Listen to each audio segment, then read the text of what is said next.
Thomas and Bertie have been racing since the day the branch line opened.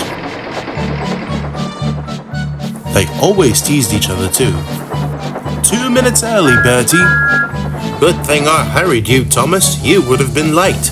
That's not true. I'm always on time. They are usually very even with each other, with neither outperforming the other. Though recently, Bertie had been beating Thomas to the level crossing much more than usual. Thomas and Bertie were both at the station to let off passengers, which was when Thomas asked Bertie, "Bertie, how have you been beating me to the crossing so many times?" "I don't know. Maybe you're just getting too slow and old for your age." "Too old?" Thomas barked. "I'll show you too old," Thomas said, as he puffed angrily away. "He's dreadfully cross, he's dreadfully cross," they chanted. Thomas ignored them, but he griped to the others at the sheds. "It's not fair. Bertie's been rerouted, and now he beats me to the crossing and gloats about it." "Rerouted? What does that mean?" Percy asked.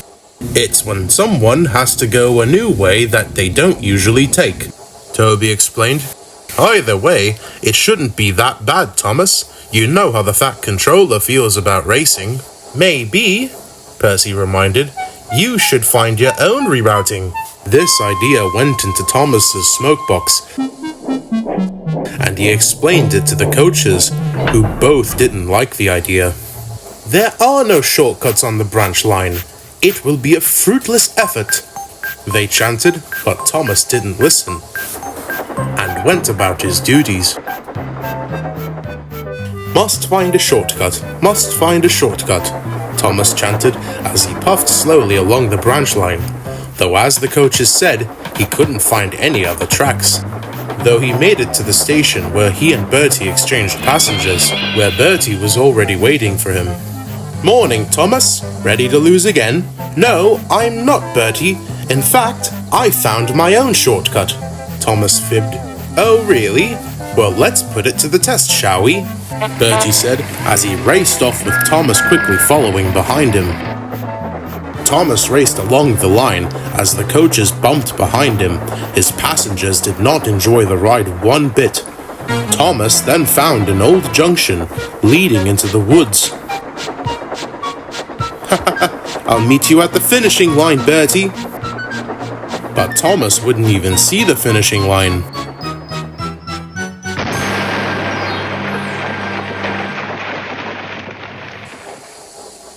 Thomas was led down an abandoned siding where he crashed through an old pair of buffers and descended down onto the road. "Cinders and ashes!" Thomas cried. Bertie had no choice but to stop since Thomas blocked the road. "Thomas, I know you wanted to beat me, but you can't block my path," Bertie protested. The mess took a long time to clean up.